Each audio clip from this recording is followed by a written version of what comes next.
გამარჯობა. დღეს 10 თებერვალია. წარმოგიდგენთ 10 ყველაზე ცნობილ ადამიანს, რომელიც ამ დღეს დაიბადა. 1978 წლის 10 თებერვალს დაიბადა პუერტო-რიკოელი მომღერალი და მსახიობი დონ ომარი. 1986 წლის 10 თებერვალს დაიბადა კოლუმბიელი ფეხბურთელი რადამელ ფალკაო. მან კარიერის მანძილზე ისეთ ცნობილ კლუბებში ითამაშა, როგორებიც არის პორტუ, მადრიდის ატლეტიკო, მონაკო, მანჩესტერი და ჩელსი. 1997 წლის 10 თებერვალს დაიბადა ამერიკელი მსახიობი ქლოი გრეის მორეცი.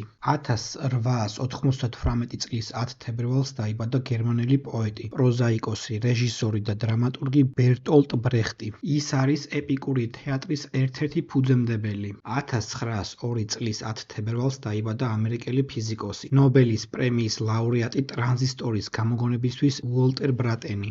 1967 წლის 10 თებერვალს დაიბადა ამერიკელი მსახიობი, რეჟისორი და პროდიუსერი ლორა დერნი. მას მიღებული აქვს ოქროს გლობუსის 5 ჯილდო. 1967 წლის 10 თებერვალს დაიბადა ამერიკელი სცენარისტი და პროდიუსერი, სერიალ Breaking Bad-ის შემქმნელი ვინს გილიგანი. 1974 წლის 10 თებერვალს დაიბადა ამერიკელი მსახიობი, რეჟისორი, მწერალი და პროდიუსერი ელიზაბეტ ბენქსი.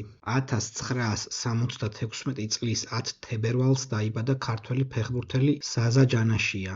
ის 1999 წელს გახდა საქართველოს წლის საუკეთესო ფეხბურთელი. ზაზა ჯანაშია საქართველოს ეროვნული ნაკრების ღირსებას იცავდა 1997 წლიდან 2001 წლამდე. 1984 წლის 10 თებერვალს დაიბადა ქართველი კალათბურთელი ზაზა ფაჩულია. მან NBA-ში 16 სეზონი გაატარა. მან ამერიკული კარიერა ორლანდო მეჯიკში დაიწყო, ხოლო მისი ბოლო კლუბი NBA-ში დეტროიტ პისტონსი იყო 2019 წელს. ზაზა ფაჩულია ორჯერ გახდა ჩემპიონი Golden State Warriors-თან ერთად 2017 და 2018 წლებში. მას ასევე დიდი როლი მიუძღვის ქართული კალათბურთის განვითარებაში. დააკომენტარე შენ რომელი ცნობილი ადამიანი იცი, რომელიც ამ დღეს არის დაბადებული.